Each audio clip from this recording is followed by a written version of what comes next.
There's a 1 to 4, 1 to 5% chance that you or someone you know is going to end up with an autoimmune disease. Hello, this is the 7th post now in my series on the epidemic of autoimmune diseases. If you're just seeing this for the first time, understand this. Autoimmune diseases are epidemic. Right now, statistically, there's a 1 to 4, 1 to 5% chance that you or someone you know is going to end up with an autoimmune disease. If you missed any of my previous posts, please go back and check them out because they're all building on each other. This is a pretty comprehensive analysis of what's causing these diseases and how we can go about to prevent and cure them. So today, though, I'm going to talk about a significant factor in autoimmune diseases and why they're so epidemic that you probably have never heard of. And this is going to be likely to surprise you. It's called the Hygiene Hypothesis. So let me just say that I'll never forget the first time I presented a research paper to a convention full of doctors. It was in the early 90s. It was on intravenous hydrogen peroxide and sinus infections. And I was only a young and inexperienced doctor at the time, and so I was a little bit nervous giving my paper and so forth, but the paper went pretty well. But here's the problem. After the presentation, one of the doctors in attendance came up to the microphone on the floor, and he asked me a question. It wasn't anything I expected, and it had nothing to do with my talk. So just imagine that. He said, "Thank you for your presentation, Dr. Shallenberger. I have one question to ask you. Why did God make flies?" Okay, think of that, folks.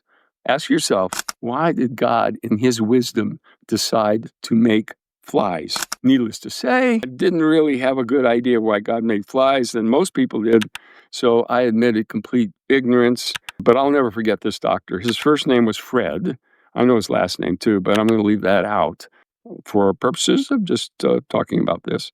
And I hope Fred's listening because he made a huge impression on me. He went on to explain that flies frequent all kinds of bacterial-laden substances, such as rotting food, dead animals, feces, and garbage. Flies, that's where they love to hang out, okay? And while they are there, on their little legs, they pick up microscopic amounts of bacteria. Then they go and land on our food. They go and land on our skin. And guess what? When they do that, they deposit some of those bacteria. Now, keep in mind, this is micro amounts. So it's not a lot of bacteria, but it's just enough to stimulate the immune system.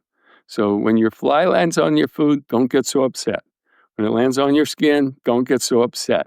This is actually good for your immune system. We'll talk a little bit about this here. This application of small amounts of bacteria immunizes us against the bacteria on the flies and cross-immunizes us against other similar bacteria. Okay, so they can have this bacteria, and it's so similar to this bacteria that when I develop an immunity to that bacteria, that same immunity works for this bacteria.